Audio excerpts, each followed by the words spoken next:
Assalamualaikum warahmatullahi wabarakatuh. Halo semuanya, perkenalkan nama saya Muhammad Harun Al Rasid. NPM saya 2408101014. Saya dari kelas D. Pada kesempatan kali ini, saya akan membuat video tentang perangkat input dan juga perangkat output beserta dengan contoh-contohnya. Baik, di sini yang pertama saya akan menjelaskan terlebih dahulu tentang perangkat input itu sendiri. Jadi, perangkat input adalah alat yang berfungsi untuk memasukkan data dari luar sistem ke dalam sistem komputer. Data yang masuk kemudian akan ditransformasikan ke dalam sebuah informasi berupa data-data atau perintah pada komputer. Nah, perangkat input biasanya itu dikendalikan secara langsung oleh pengguna itu sendiri. Ada beberapa contoh dari perangkat input itu sendiri. Ada beberapa. Nah, yang pertama itu ada keyboard yang seperti ini, yang bisa kita lihat seperti ini. Nah, jadi sebenarnya keyboard itu apa? Keyboard adalah perangkat yang digunakan untuk memasukkan data berupa huruf, angka, dan simbol, serta melakukan perintah-perintah pada komputer. Keberadaan keyboard ini tuh penting ya, teman-teman, karena tanpa adanya perangkat ini, pengguna itu tidak bisa untuk mengetikkan data yang mereka inginkan atau yang kita inginkan. Jadi keyboard itu penting. Keyboard itu memiliki beberapa atau berbagai jenis untuk keyboard itu sendiri. Yang pertama ada keyboard QWERTY, lalu ada keyboard Dvorak, lalu ada keyboard alfabetik, ada keyboard Glockenberg, dan terakhir ada keyboard numerik. Jadi seperti itu. Lalu untuk contoh yang kedua ada mouse, yang bisa kita lihat pada layar di samping kita ini ya. Jadi sebenarnya mouse itu adalah perangkat keras yang berukuran kecil dan mudah digenggam di tangan, yang umumnya itu memiliki dua tombol yang bisa kita gunakan pada kedua jari kita. Nah, dan dua tombol itu ada sebuah bola atau laser di bawahnya untuk menggerakkan kursor atau pointer itu sendiri. Nah, jadi apa sih fungsi dari mouse itu sendiri? Fungsi dari mouse adalah untuk menggerakkan kursor, melakukan scrolling, yang dimana keduanya itu akan membuat komputer bisa menjalankan perintah yang diinginkan pengguna. Jadi seperti itu. Lalu contoh yang ketiga ada touchpad. Nah, yang bisa kita lihat di samping ini ya, touchpad itu merupakan sebuah alat penunjuk yang menampilkan sensor pada permukaan khusus yang dapat menerjemahkan gerakan dan jari-jari pengguna ke posisi yang diinginkan pada layar monitor. Perangkat ini pada laptop dan notebook memiliki cara kerja yang sama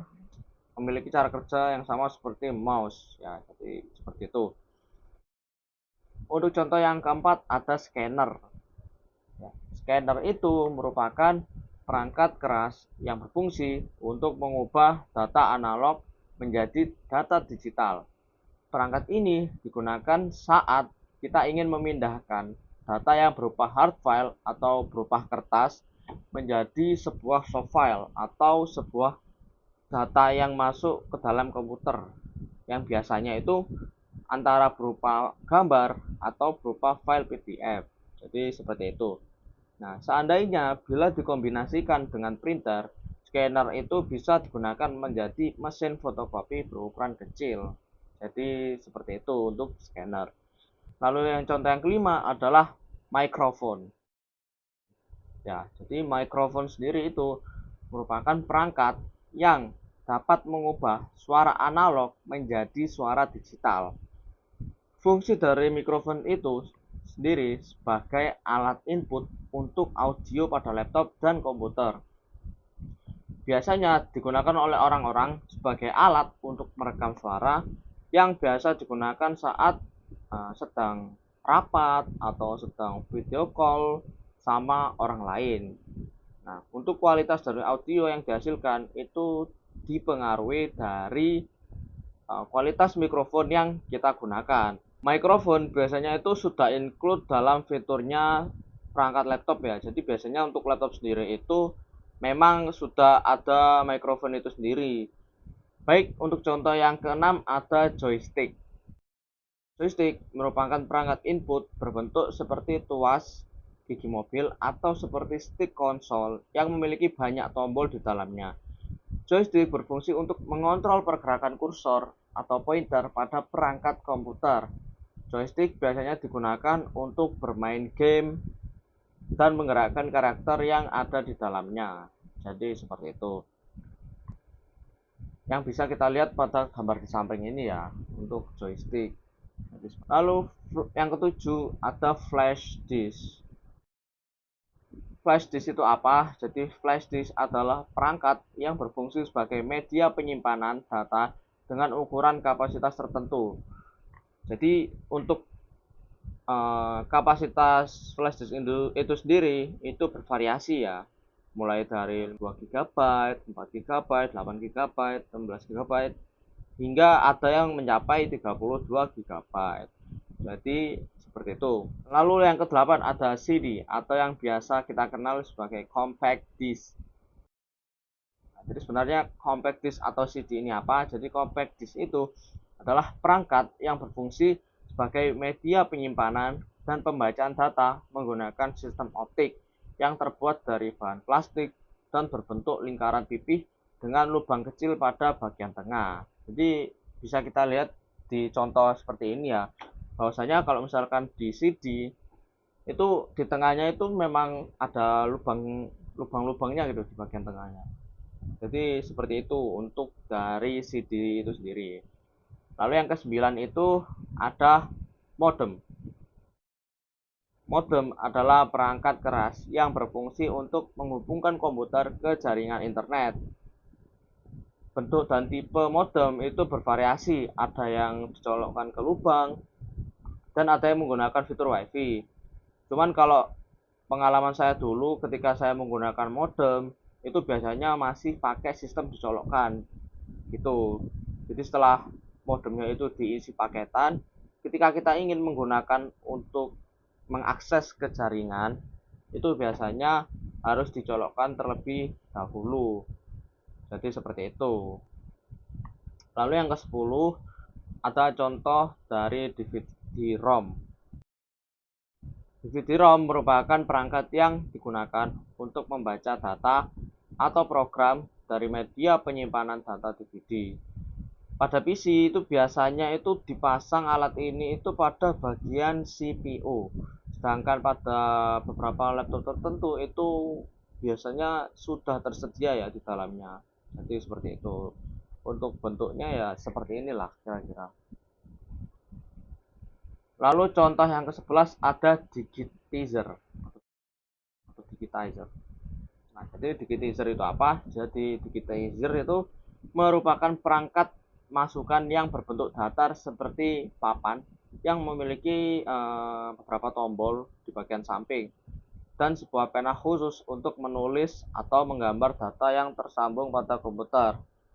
Alat ini berfungsi untuk mengubah data analog menjadi data digital. Jadi seperti ini, seperti itulah. Dan ini contoh dari gambar digitizer itu sendiri ya. Lalu ada barcode scanner yang bisa kita lihat seperti contoh di sebelah ini. Barcode scanner itu adalah alat yang berbentuknya itu seperti gagang ya dan berisi laser berwarna merah. Laser tersebut berfungsi untuk memindai barcode yang biasanya terdapat pada kemasan suatu barang. Barcode tersebut berupa suatu kode berbentuk kotak-kotak atau garis-garis tebal vertikal yang kemudian diterjemahkan dalam bentuk angka-angka menggunakan barcode scanner. Alat ini biasanya digunakan di toko untuk mengidentifikasi produk yang dijualnya sehingga memudahkan proses jual beli. Nah, misalkan ini pada jajan kiki ya, ini kan ada kayak barcode-nya gini kan.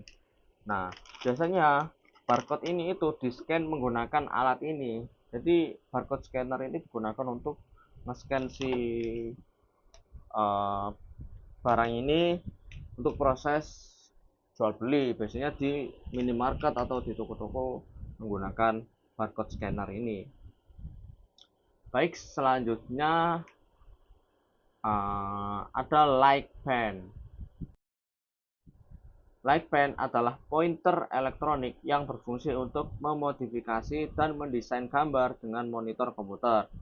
Bentuknya itu seperti pena dan tersambung ke perangkat komputer dengan kabel. Jadi untuk gambarnya sih ya seperti ini ya untuk light pen. Baik, selanjutnya untuk contoh yang ke-14. Jadi contoh yang ke-14 dari perangkat input itu ada trackball. Trackball itu apa? Trackball adalah perangkat keras yang bentuknya itu mirip lah dengan mouse gitu. Cuman ada apa ya? Ada kayak semacam bolanya itulah di bagian tengahnya yang memiliki sensor untuk mendeteksi gerakan dan berfungsi sebagai alat penunjuk pada komputer. Jadi seperti itu. Jadi mirip-mirip lah. Sebenarnya sama kayak mouse, cuman bedanya itu ada bolanya ya. Baik. Selanjutnya yang contoh ke-15 ada MIDI keyboard. MIDI keyboard biasanya digunakan dalam produksi musik untuk memasukkan nada dan kontrol lainnya ke dalam perangkat lunak musik. Bentuk dari MIDI keyboard sih seperti ini ya. Jadi ya seperti itulah biasanya digunakan untuk musik-musik untuk MIDI keyboard itu. Baik, contoh yang ke-16 ada graphic tablet atau tablet grafik gitu. Biasanya itu tablet grafik digunakan oleh para seniman ya untuk menggambar atau membuat karya seni yang biasanya digunakan itu di komputer dengan presisi yang lebih tinggi daripada menggunakan mouse. Jadi lebih fleksibel lah untuk grafik tabel. Ya inilah seperti ini untuk gambarnya ya. Baik, untuk selanjutnya yang ke-17, contoh yang ke-17 itu ada sensor gerakan yang bisa kita lihat di samping ini ya. Untuk sensor gerakan itu biasanya untuk mendeteksi gerakan tubuh atau tangan dan mengubahnya menjadi input untuk aplikasi interaktif. Jadi seperti itulah untuk mendeteksi gerakan tubuh. Lalu yang ke-18 itu ada sensor pencetakan sidik jari yang bisa kita lihat pada gambar di sebelah saya ya. Biasanya sensor ini itu digunakan untuk mengenali sidik jari kita itu sebagai metode keamanan atau autentifikasi. Jadi untuk sensornya itu khusus buat sidik jari. Jadi seperti itu. Lalu yang ke-19 ada sensor cahaya. Seperti yang ada di samping, sensor cahaya itu digunakan untuk mendeteksi tingkat cahaya di sekitar perangkat dan digunakan untuk mengontrol kecerahan layar atau pengaturan pencahayaan. Lalu contoh yang ke-20 ada sensor sentuhan. Sensor sentuhan itu berfungsi untuk mendeteksi sentuhan langsung pada permukaan perangkat yang biasanya digunakan pada layar sentuh yang bisa kita lihat di samping ini ya. Gambar dari sensor sentuhan itu seperti apa. Lalu untuk yang terakhir dari perangkat input itu ada sensor percepatan. Sensor percepatan bisa kita lihat di samping. Itu fungsi dari sensor percepatan itu sebagai apa? Fungsinya yaitu untuk mengukur perubahan percepatan perangkat dalam berbagai arah yang biasanya sering digunakan dalam pengendalian permainan. Jadi seperti itu untuk sensor percepatan. Nah, jadi untuk perangkat input dan juga beserta contoh-contohnya yang dimana ada 21 contoh atau macam jenis dari perangkat input itu sendiri. Di sini saya akan beralih ke perangkat output karena perangkat input sudah selesai. Jadi mari kita langsung membahas mengenai perangkat output. Perangkat output adalah alat yang bertugas untuk menampilkan hasil dari pemrosesan data dari komputer dalam berbagai informasi kepada si pengguna itu sendiri. Di sini di sini ada contoh-contoh atau beberapa macam contoh dari perangkat output itu sendiri. Yang pertama itu adalah monitor. Jadi monitor itu merupakan perangkat output untuk menampilkan hasil pemrosesan data maupun instruksi kepada pengguna komputer. Monitor juga sering disebut sebagai soft copy karena perangkat ini menampilkan hasil output yang tidak tercetak di dalam kertas.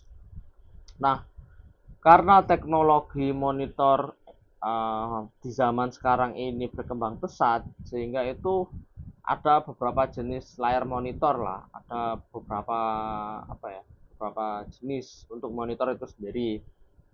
Nah, jadi macam-macam jenis monitor itu dimulai dari ada layar monitor tabung atau CRT, lalu ada monitor liquid crystal display atau LCD, lalu ada monitor light emitting diode atau LED, lalu ada digital light processing atau DLP, lalu ada touchscreen monitor atau layar sentuh, dan yang terakhir ada OLED monitor. Jadi seperti itu untuk contoh yang pertama dari perangkat output. Selanjutnya kita beralih ke contoh yang kedua. Jadi contoh yang kedua itu ada printer. Printer merupakan perangkat keras yang berfungsi untuk mengambil data elektronik yang tersimpan dalam komputer atau perangkat lain dan menghasilkan salinan data tersebut. Nah, jadi salinan data itu berupa gambar maupun foto yang dimana pada nantinya itu akan dicetak di atas sebuah kertas yang diselipkan pada wadah yang sudah disediakan. Nah, untuk printer itu memiliki beberapa tipe.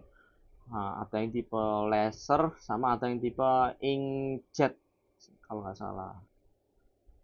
Itu untuk printer yang bisa kita lihat pada di sebelah ini ya. Untuk gambar dari printer itu sendiri. Baik, untuk contoh yang ketiga itu ada proyektor. Proyektor itu adalah perangkat yang digunakan untuk mengambil gambar yang dihasilkan oleh komputer atau pemutar Blu-ray. Gambar tersebut kemudian ditampilkan pada permukaan datar di depannya seperti layar atau dinding. Yang bisa kita lihat di sebelah samping saya itu gambar dari proyektor. Nah, untuk perangkat output komputer ini atau si proyektor ini itu biasanya digunakan untuk menampilkan gambar yang berupa slide ataupun gambar bergerak video. Jadi bisa untuk menampilkan gambar dan bisa juga untuk menampilkan video pada layar yang besar gitu sehingga bisa dinikmati oleh banyak orang sekaligus untuk proyektor. Biasanya sih proyektor itu sering kita temukan pada sekolah-sekolah, pada universitas, pada kantor. Nah, jenis-jenis dari proyektor itu ada beberapa macam nih. Nah, yang pertama ada proyektor LCD, lalu ada proyektor CRT, ada digital proyektor, ada proyektor LCOS, sama ada proyektor DLP atau digital light processing. Nah, jadi kalau yang LCOS tadi itu penggabungan dari LCD dan DLP ya. Jadi gabungan lah dari dua proyektor untuk LCOS itu sendiri. Selanjutnya yaitu ada speaker. Speaker merupakan perangkat yang terhubung pada komputer yang fungsinya itu untuk menghasilkan suara. Sinyal yang digunakan untuk menghasilkan suara itu berasal dari speaker yang dibuat oleh kartu suara komputer. Jenis dari speaker itu ada beberapa macam. Yang pertama ada subwoofer, ada woofer, ada mid range, ada full range. Tadi itu mid range, ada full range, ada tipe yang pakai kabel dan ada juga yang tipe pakai speaker bluetooth gitu. Jadi seperti itu karena emang teknologinya kan sudah maju kan untuk si speaker ini sendiri. Baik, untuk contoh yang selanjutnya ada headphone. headphone. Headphone itu apa? Jadi headphone adalah perangkat output yang berfungsi untuk mengeluarkan suara sebagaimana speaker. Namun bedanya dari si speaker dengan headphone, nah kalau speaker ini kan biasanya digunakan ketika apa ya, digunakan saat kita rame-rame lah, saat kita dengerin audio itu bersama teman kita biasanya, atau kayak speaker itu saat kita nonton bioskop itu kan biasanya kan pakai speaker yang dimana itu didengarkan oleh semua orang. Sedangkan kalau headphone itu digunakan untuk mendengarkan audio secara pribadi. Jadi biasanya headphone itu yang bisa dengerin ya cuman kita sendiri aja yang menggunakan headphone. Jadi itu perbedaan dari headphone dan speaker. Nah, untuk perangkat headphone ini biasanya itu bisa dihubungkan dengan komputer, PC, laptop, atau bisa juga digunakan pada smartphone kita ya, gitu. Sama seperti speaker itu tadi, untuk headphone ini itu konektivitasnya itu ada yang masih menggunakan kabel dan ada yang menggunakan Bluetooth. Nah, seperti inilah ya contoh dari headphone itu sendiri. Baik, jadi contoh selanjutnya itu ada earphone atau headset. Nah, jadi earphone itu ya mirip-mirip lah. Mirip-mirip seperti dengan headphone tadi. Namun perbedaannya ya seperti itu tadi, kalau si earphone ini dia bentuknya jauh lebih kecil dan hanya menutup lubang telinga saja. Berbeda dengan headphone yang menutup seluruh telinga. Jadi seperti itu. Nah, untuk earphone sendiri itu biasanya dilengkapi dengan mikrofon sehingga pengguna itu bisa memakai perangkat ini untuk mendengar sekaligus berkomunikasi secara dua arah. Yang dimana earphone untuk sekarang sama seperti speaker dan headphone yang tadi tersedia secara koneknya itu menggunakan kabel atau Bluetooth.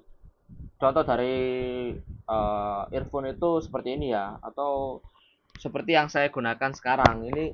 Saya sedang menggunakan earphone gitu, dan ini ada mikrofon yang mungkin ketika saya dengarkan suaranya jauh lebih dekat ya, cuman ya itu. Untuk contoh yang selanjutnya ada plotter. Nah, jadi plotter itu bisa kita lihat di samping ya. Plotter itu perangkat output untuk mencetak grafik vektor dengan presisi yang tinggi. Berbeda dengan printer konvensional yang membuat gambar dari gabungan banyak titik. Untuk mesin plotter itu mencetak dengan alat kayak jenis pena atau pintermal atau muatan listrik. Nah, plotter merupakan mesin cetak gambar yang menghasilkan cetakan dalam ukuran yang besar. Maka dari itu plotter itu umumnya itu biasanya digunakan dalam bidang arsitektur, desain, dan teknik itu yang sering menggunakan cetakan gambar atau peta yang dimensinya itu luas. Ya, jadi seperti itu. Untuk contoh yang terakhir itu ada Braille Reader atau pembaca Braille. Nah, Braille Reader itu merupakan perangkat output yang dirancang untuk membantu para difabel netra. Jadi sangat bermanfaat untuk orang yang memiliki difabel netra. Nah, dengan Braille Reader ini itu biasanya orang yang mempunyai difabel netra itu mampu membaca teks yang tampil di layar. Jadi cara kerjanya Braille Reader ini itu mirip seperti buku Braille karena membuat huruf-huruf teks dari monitor dapat diraba oleh kaum difabel netra. Jadi seperti itu ya. Untuk apa ya, gambarannya dari Braille Reader itu seperti ini ya. Baik, jadi seperti itulah sekian penjelasan dari saya ya untuk perangkat input dan perangkat output yang sudah saya jelaskan. Jadi seperti itulah video tentang perangkat input dan juga perangkat output beserta contoh-contohnya.